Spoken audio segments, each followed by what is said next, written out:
Good evening and thank you for joining us. Stefan is away tonight. We begin with a new proposal to build 5 residential buildings in Orléans, one as high as 40 stories. They could house hundreds of residents, but there's a catch. There wouldn't be any parking for the people living there. The development would be located in the area of Brisebois Crescent and Centrum Boulevard. It's close to Highway 174 and the future O Train East extension. CTV's Peter Sperling starts us off. Jacques Broder's daily dog walk near Orléans town center may one day become busier. This is a quiet area, for now anyway. There's a proposal to build a 5-building development here, which could include 30, 35, and 40-story tall buildings. So it's going to be quite a big change for the area here. In total, there would be 1,500 residential units, but only 136 visitor parking spaces. I think it's unreasonable. I don't think that you can guarantee that 1,500 units, all these people won't have any cars. According to the proposal summary submitted to the city by the developer, parking is not required given the proximity to future transit. The development would be near the future O Train East extension, but there's still no opening date. We have eliminated minimum parking requirements.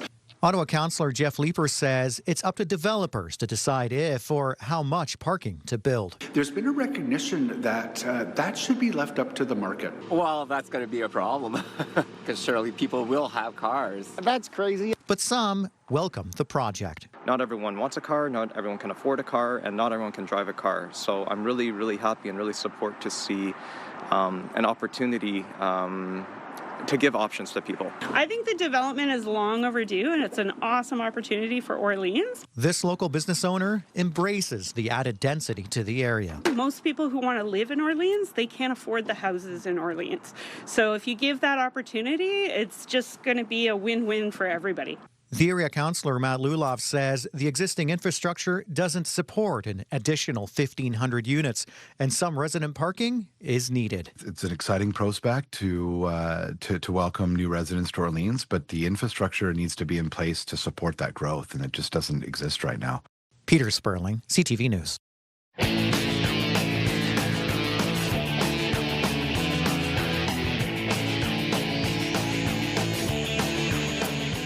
Well, we continue our series on commuter frustrations with our city's public transit service. Tonight, we're focusing on one of the busiest bus routes, but also, for many riders, one of the most frustrating routes. Route 6 runs from South Keys all the way down Bank Street to Billings Bridge. It continues through the Glebe, then Centertown, before going into the downtown core, down Rideau Street, and crossing the Rideau River, before ending up in Rockcliffe Park. But it is one of the routes that frequently sees the most cancellations. Here's CTV's Leah Larocque. It's standing room only on the number 6 during this afternoon rush hour. And today, like many days, Judy Wilson can't get on. That's the way we live today. We live on buses that are packed. The elderly can't sit down. She's now forced to wait for the next one, if it shows up at all. I'm 71 years old. I pay taxes. I've been paying taxes since I've been 16 years old, and we get nothing for our taxes. I pay $60 a month for my bus pass, and sometimes I have to walk, Leah. I walk for 2 miles because my bus isn't coming. The number 6 runs along Rideau Street and Bank Street, but it is very unpredictable. It is delayed. It's like 5 minutes delayed already. OC Transpo canceled 105 trips on Route 6 between February 8th and 14th. And in January, the 6 had the highest percentage of trips canceled, with only 88% of trips delivered as planned. Councillors who have the number 6 run through their ward say that it is notoriously one of the routes they get the most complaints about. Some councillors have actually tried it to get to Transit Commission or to City Hall, and they've been late because, you guessed it, the number 6 was late. Eric Wright sprints to make the bus. He says he just doesn't trust the schedule. The reliability is bad in terms of buses showing up. It's actually, it seems like it's gotten worse over the past 5 years from taking it. Sometimes after a long wait, 2 Route 6s are back to back. OC Transpo says Route 6 faces challenges because of aging buses, traffic, and construction. Is your bus on time? Yeah, well, yes. I was late because of the accident right there. But yeah, I'm somewhat on time, yeah. Passengers say that this has become the norm. It's always packed and standing room. But for those like Judy Wilson who rely on the bus, she says riders deserve better. So I know all the buses. I know them all. I know the 6, the 7, the 20, the 14, the 18. They're all the same. They're all slow at this moment. They don't show up on time. It's very frustrating. Very frustrating. Leah Larocque, CTV News. And we are still collecting your stories of Ottawa's worst commute. Many of you have described journeys that take 90 minutes, 2 hours, or more. We do have a list of those stories on our website, ctvnewsottawa.ca. Well, the Rideau Canal Skateway will close for the season tomorrow night. The NCC making the announcement that it will close the skateway at 10 p.m. tomorrow, so there will be one more day of skating. This season will be 56 days long. That's 4 days longer than last season. The canal opened on December 31st. The NCC says it has received more than 1 million visitors since it opened. And obviously a lot of people are going to be wondering what the weather is like for tomorrow as they prepare to get out onto the skateway. Our first look at the weather. Jackie. Well, we've got some clouds moving in for this overnight, and it should maintain for Wednesday morning. We will see brief periods of sunshine as well and milder conditions too. Here's a closer look at what we could see overnight. It's going to be about -5 around midnight, feeling like -10. Tomorrow we're kicking things off at -4 degrees, but the daytime high will get us to 3 degrees. Again, a mix of sun and clouds is what's in store. And by the end of the week, yes, we will hit double digits, but we are anticipating rain moving in. Austin.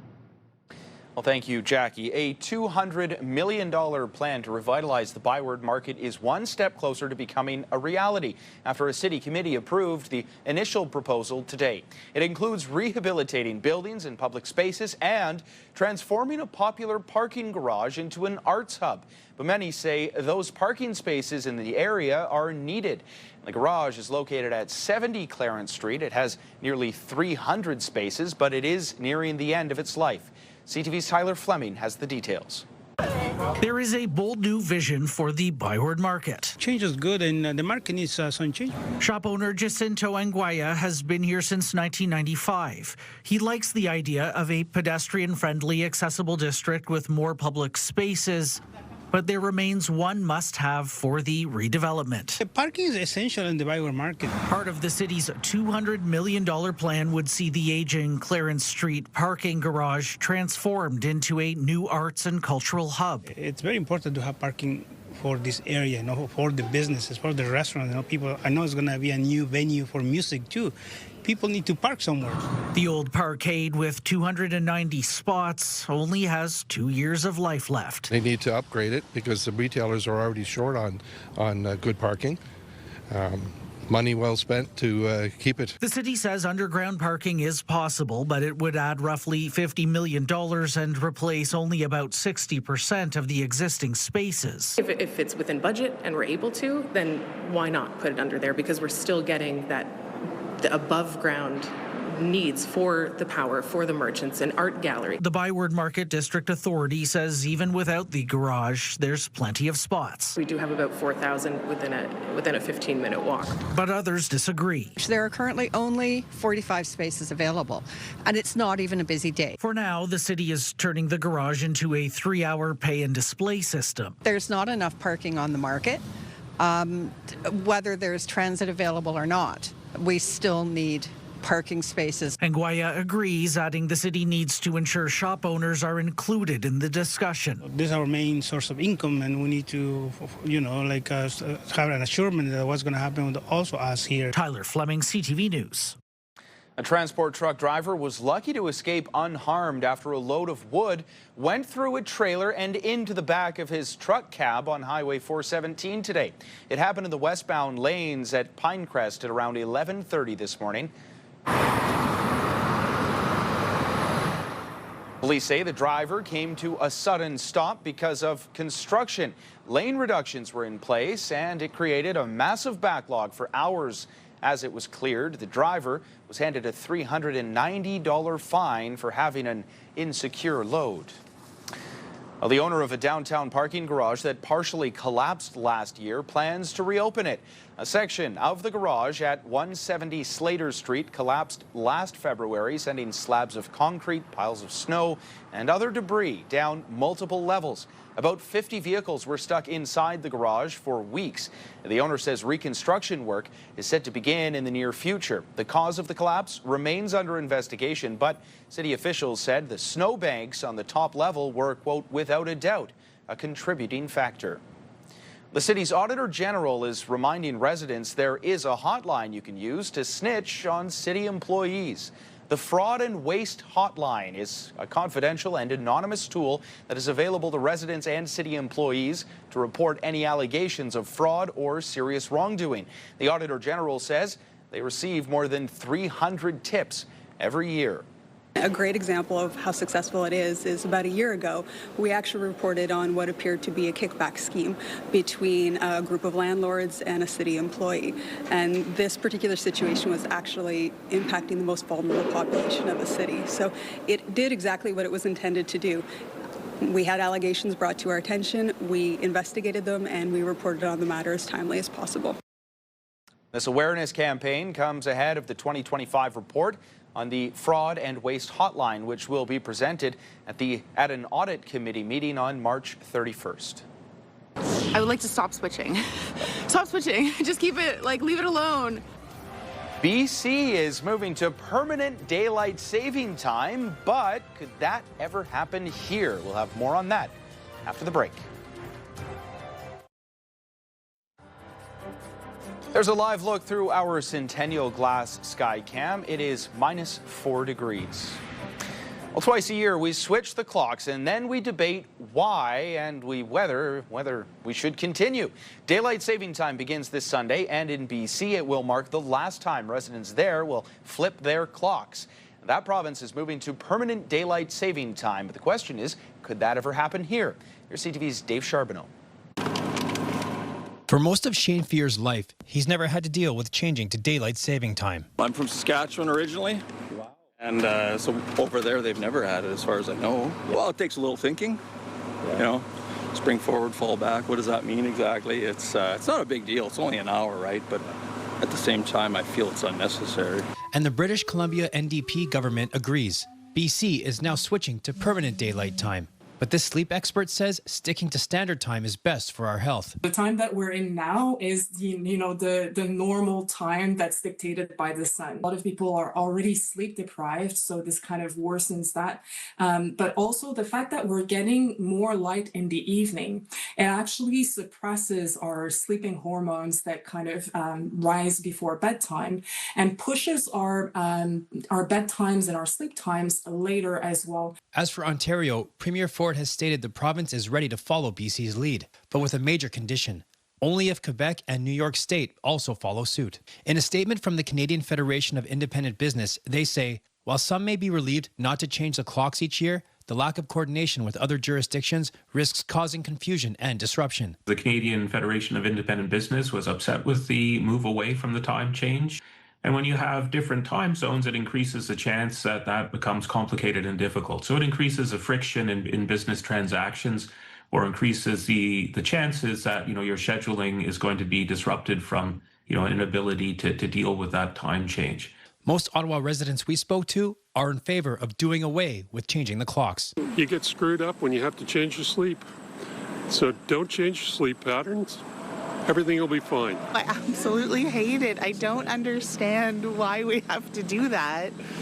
And everyone's system gets out of whack. It's a pain.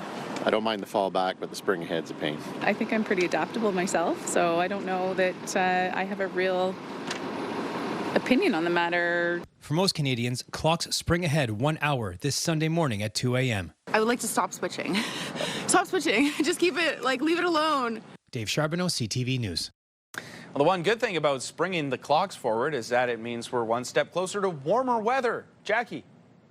Well, the mild weather continues into our overnight, not quite as cold as yesterday. We're getting down to about -6. Again, few clouds in the sky, those southerly winds bringing us some warmer air. Tomorrow's daytime high will be 4 degrees, but in the morning, it's going to feel like -8. And keep in mind, there are some fog patches early in the morning, but it should dissipate by the time 7 a.m. rolls around. Now, across the country, or region, I should say, -6 for here in Ottawa, as well as Cornwall, -4 for those lows, -9 along the valley, including Pembroke and Petawawa. Clear skies for most of eastern Ontario. And tomorrow, another sunshine day. 3 degrees is the daytime high, really, for most of eastern Ontario. Some areas like Kingston and Brockville sitting around 5 degrees is the anticipated daytime high. Now, as we look towards weather conditions Thursday, cloudy skies. Friday will be likely we start to see some freezing rain moving in as early as Thursday evening, actually, and then moving in for Friday, where we could see periods of rain. And depending on how warm we are getting, we could see some freezing rain as well. Wednesday, Thursday, 3 degrees is the daytime high. Periods of rain for our Friday, 5 degrees, the anticipated daytime high. Saturday will be 9 degrees. And don't forget to push those clocks forward by 1 hour as we head into Sunday. Daytime high, 7 degrees. Monday, Tuesday, though, the early forecast showing double-digit temperatures at 11 and 15 degrees. Well, the Sens playing in their second of this 5-game road trip tonight. They're in Edmonton against the Oilers. Now picked up by Stutzla. Stutzla winds across the top, steps around, puck holds it. Stutzla, he's about to score! Drake Batherson! Drake Batherson with the go-ahead goal to make this one 3-2 in the second period. But Edmonton, they fought back, and eventually they would tie this game up late in the third period, en route to a 5-4 win in overtime. The Sens play again on Thursday night at 9 o'clock in Calgary against the Flames. I think that there is a shift in location choice just based on what's happening globally. After the break, with March break just around the corner, we'll share some travel tips for families planning a vacation. The National Capital Commission has a new tenant for the O'Brien House in Gatineau Park. The lodge was built on the shores of Meech Lake in 1930 for businessman John Ambrose O'Brien, the founder of the Montreal Canadiens. It was acquired by the NCC in the 1960s and briefly operated as a hotel in recent years. The NCC has signed a lease agreement with Square Old Chelsea, which will again operate the house as a boutique hotel. The plan is to open in May. Well, many Canadians will be heading to warm destinations for March break in a couple of weeks, but what should families be doing to prepare? CTV's health reporter Pauline Chan shares some travel tips.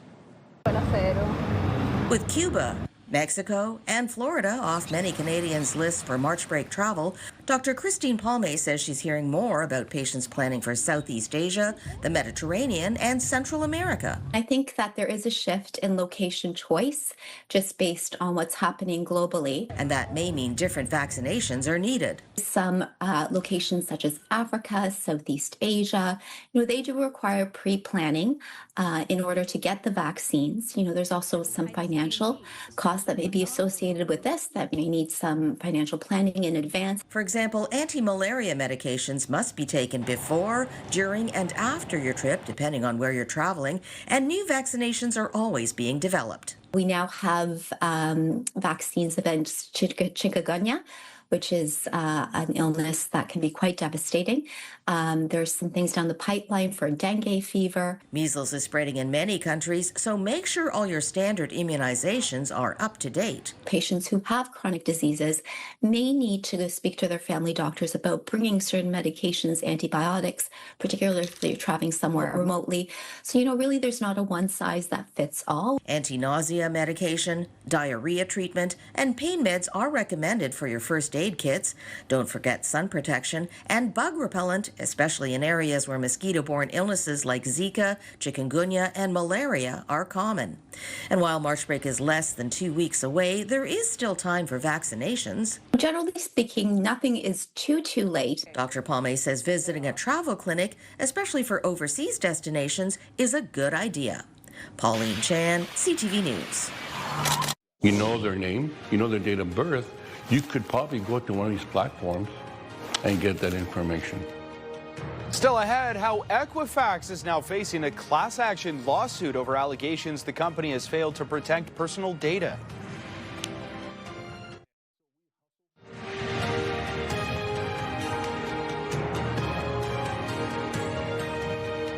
Credit reporting agency Equifax is facing a class action lawsuit over allegations the company failed to protect personal data, opening the door to identity theft. CTV's Stéphane Giroux reports.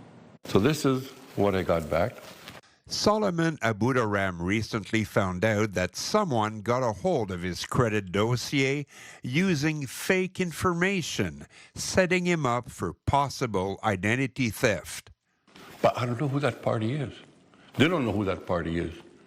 It could be a robot, it could be, I have no idea. Aboudaram thought his data was secured with Equifax, the world's largest credit reporting agency. And by checking his dossier, he discovered his data was accessed by a marketing company with links to Equifax. That marketing company sells data to business partners. These platforms rarely go through complex identity verification. You know their name, you know their date of birth, you could probably go to one of these platforms and get that information. Aboudaram immediately connected the dots. He contacted Equifax, asking why the company would allow business clients to access consumer data so easily. And pretty well they confirmed that my identity was given to somebody else. And they take no responsibility. Aboudaram contacted a lawyer who believes Equifax was at fault. Parce que le gardien du dossier de crédit. Equifax is the guardian of your credit file. It's a federal and provincial law, she says. Il aurait dû savoir que c'était une faille. Equifax, she says, should have known there was a security flaw in their system. Amal Septi has now filed a class action lawsuit seeking damages for everyone whose credit data was exposed. Malheureusement, il a négligé. The company failed in its obligation to protect consumers, concludes the lawyer.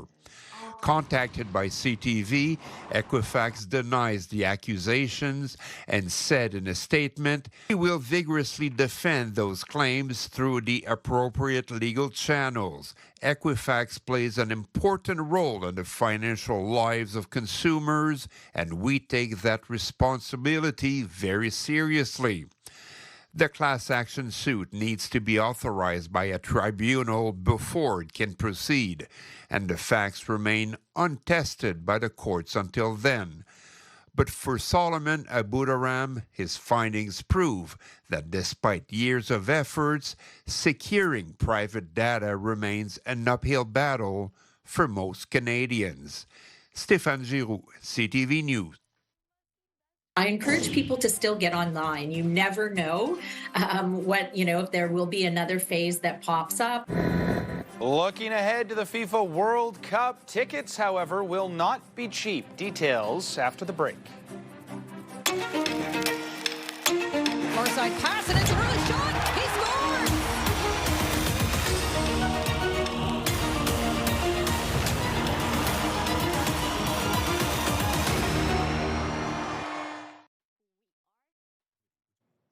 Here's a live look through our Centennial Glass Skycam. It is still -4 degrees, and a warm-up is on the way as we take our last look at the weather forecast. Jackie.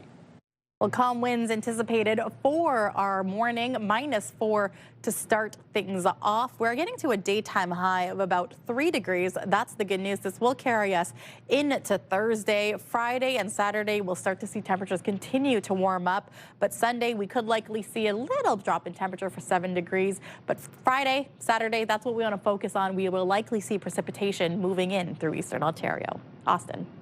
Thank you, Jackie. And finally for us tonight, we are now just 100 days away from the FIFA World Cup action in Toronto and in Vancouver, but tickets will not be cheap.